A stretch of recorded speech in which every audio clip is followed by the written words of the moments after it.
Agora vamos falar um pouco do livro de Miqueias. Miqueias também é um profeta menor, né, por ser um livro curto, e ele é um livro bem gostoso. Eu gostei de estudar o livro dele, achei bem assim tranquilo, né, e bem gostoso de estudar.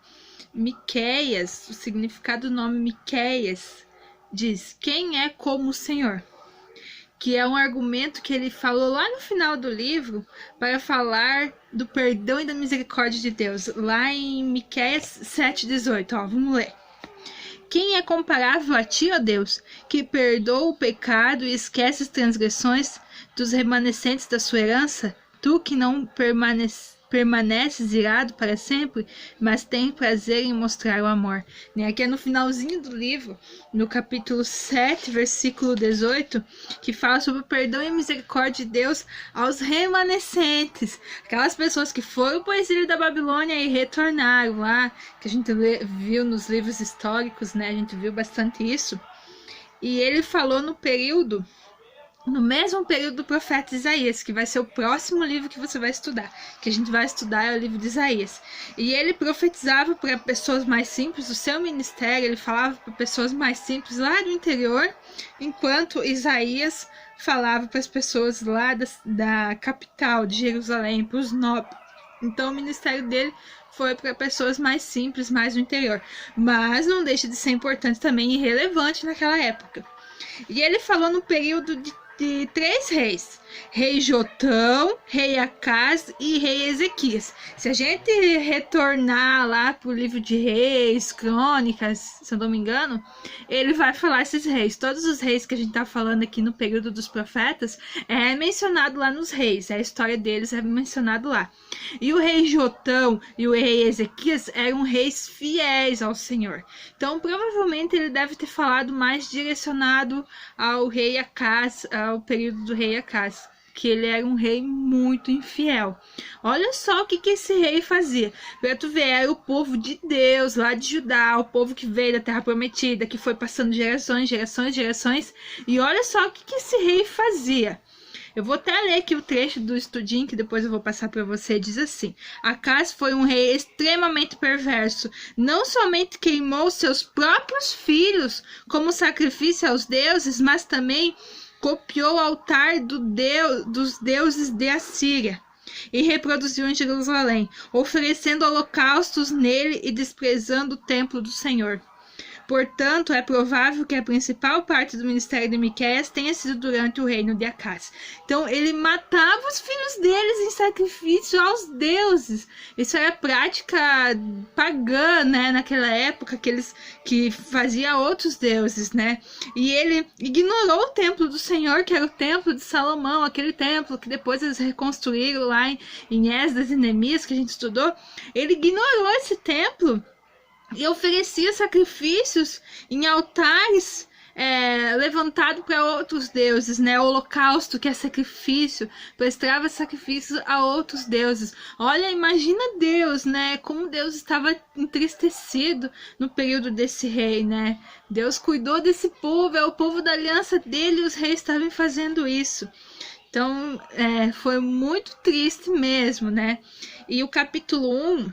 começa lá em capítulo 1. Não sei se você percebe que ele fala também sobre Samaria, que era a capital do reino do norte, ele falou um pouco desse outro reino, né, do reino de Israel, do reino do norte, no capítulo 1, que ele profetizou também a queda de Samaria e a queda de Jerusalém. Ele falou que Jerusalém e Samaria teria queda.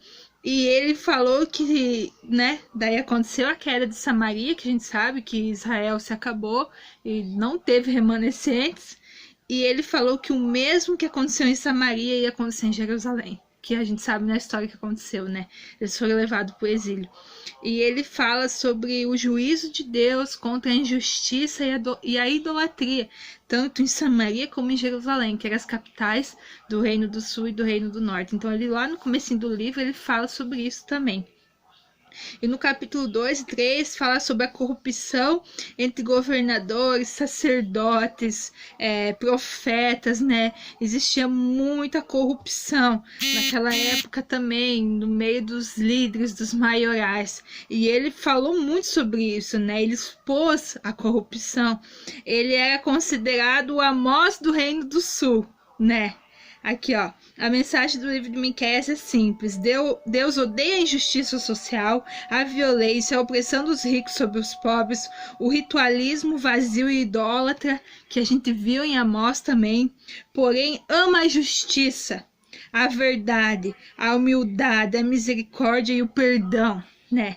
Miqueias é o Amós do Reino do Sul, pois proclamou em Judá o mesmo tipo de mensagem pregado no Reino do Norte por Amós.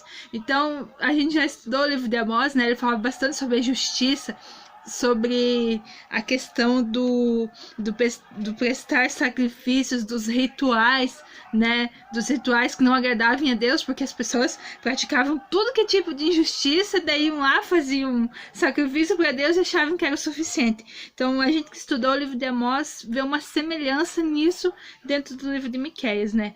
Eu acho que era uma mensagem muito proclamada naquela época sobre isso, sobre a injustiça, sobre o ritualismo vazio e idólatra do povo, né? E a gente pode trazer para nós, né? Hoje a gente vê muita injustiça, né? A própria igreja, às vezes, não trabalha nessa questão de justiça social. Não é só justiça social de fazer, né? De doar alguma coisa ou não. É praticar, é a nossa vida ser uma vida justa perante as pessoas e com as pessoas, né? Perante Deus também. E é isso, essa mensagem que Miqueias falava muito, né? Sobre isso, sobre a injustiça social.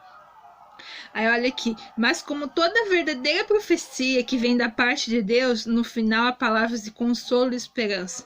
No futuro os remanescentes retornarão à nação e será restaurada, e o Messias virá e reinará sobre a terra, né? Então, ele falou que ia acontecer aquilo, mas como havia remanescentes naquela terra, havia pessoas que eram fiéis ao Senhor, eles conseguiram retornar, reconstruir a cidade, reconstruir o templo, e Jesus reinou sobre ele, né? Mostra bastante passagem de Jesus em Jerusalém, que era essa mesma Jerusalém ali que eles reconstruíram.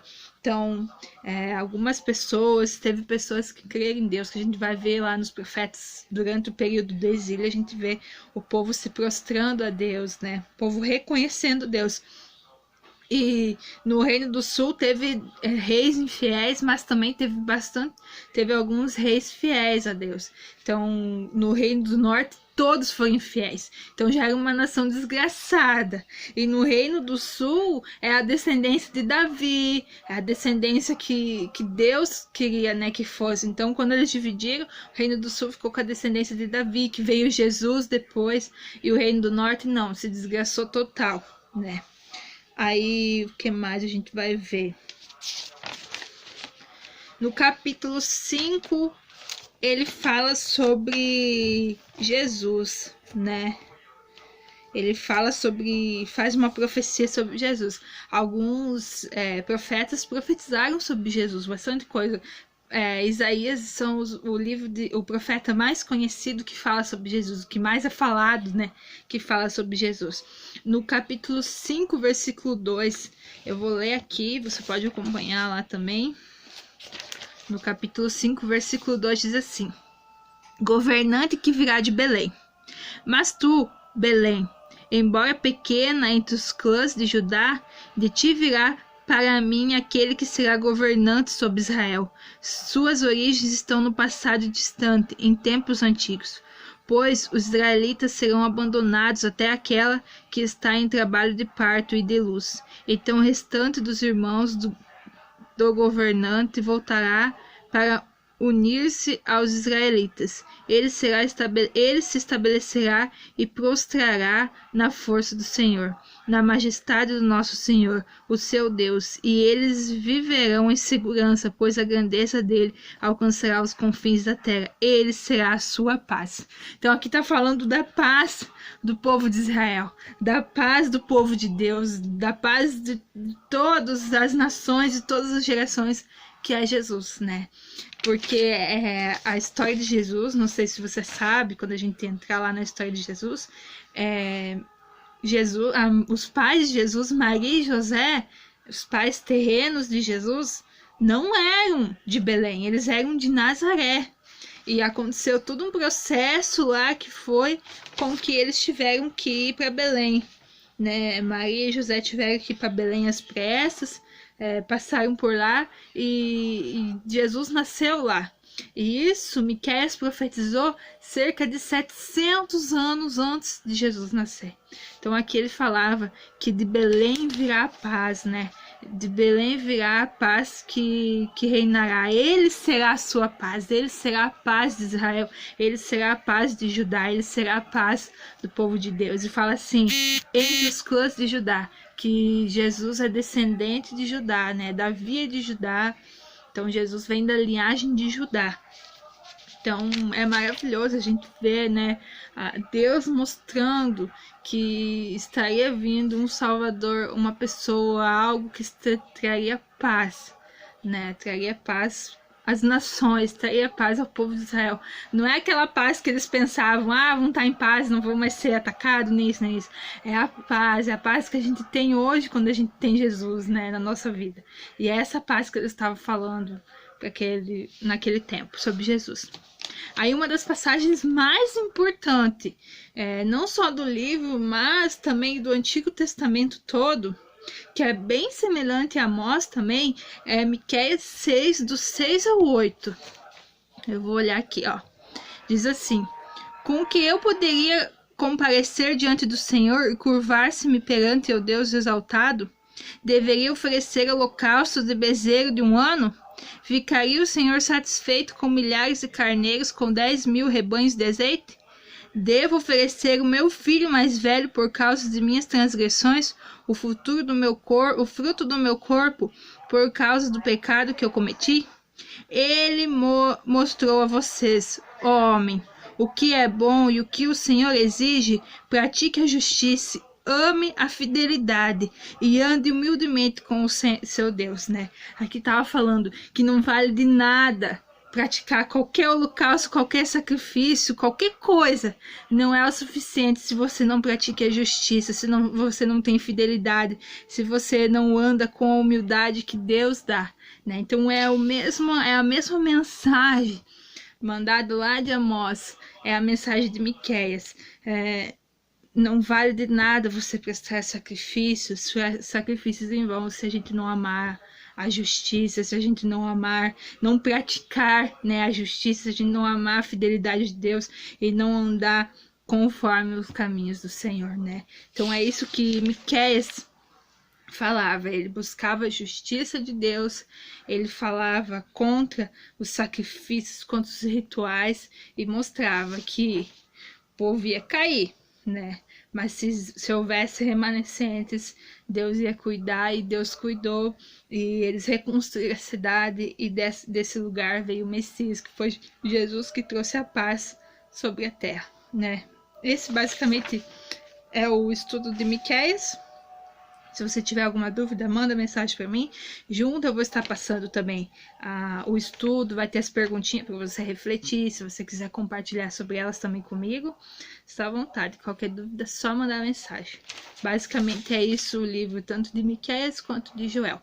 Aí o próximo livro que a gente vai estudar é o livro de Isaías. O livro de Isaías é bem extenso, então provavelmente você vai levar umas 2 semanas para ler. Eu acho bom você ler ele inteiro, né? Você marca os pontos que te chamam a atenção. Se durante a leitura você quiser mandar mensagem para mim, pra gente conversando, e eu já vou preparando o estudo de Isaías e posso até te mandar para você, enquanto você estiver lendo, você estiver estudando também, posso fazer o vídeo, porque eu acho importante ler ele inteiro. Os Profetas é bom ler inteiro, porque é um livro que você não consegue falar só, você tem que ler e entender, né? Então provavelmente vai levar umas 2 semanas. Então até lá a gente vai conversando, vai vendo.